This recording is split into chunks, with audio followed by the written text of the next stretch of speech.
We're going to turn our attention now to top alcohol funny cars, and we mentioned some of those names: Pat Austin, Bucky Austin, legendary names up here. But we've got 3 top 10 performers last year that are running at the Northwest Nationals this weekend. It's great for those drivers to be able to follow in the tradition and the footsteps of the Austin family, who basically dominated this racetrack when we came up here.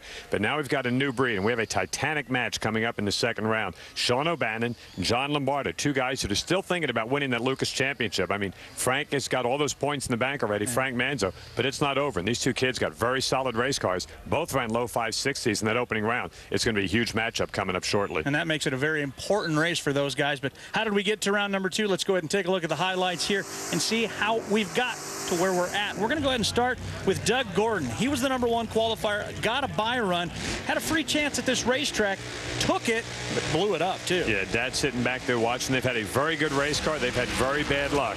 Car really moves hard off the starting line, jump those front wheels off, and then goes down and pops the supercharger there at the end of the racetrack. You can see the big gaping hole in the front of that car. That is the escape hatch that's designed to relieve the pressure so you don't take that entire Chevrolet body with you when you have those problems. But that's a solid race car, but they had some work to do. Steve Gasparelli, the #2 qualifier. Clint Thompson, we've seen him running so well as of late, struggled and was only the #13 machine here. Yeah, Clint has got a lot of miles on that race team over the last couple of weeks. We did see him back east, and he's going to try to give a good run. But the Gasparelli family with Dad Lou in the house here this weekend, again, running very well. 560 seemed to be the order of the day in the opening round of the alcohol funny car class. Well, Doug Gordon may have had low ET at top speed after qualifying, but check out the effort here by the #5 qualifier, Sean O'Bannon, up against Jeff Ashwell.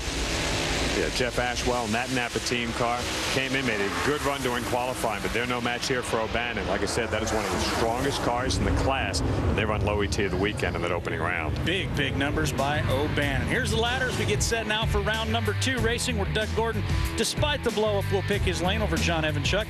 Then it will be Sean O'Bannon with low ET picking his over John Lombardo. On the other side of the ladder, Steve Gasparelli will get a free look at this racetrack into the semifinals. Then it will be Brian Haugen, another solid 560 race car, taking on Ken Webster.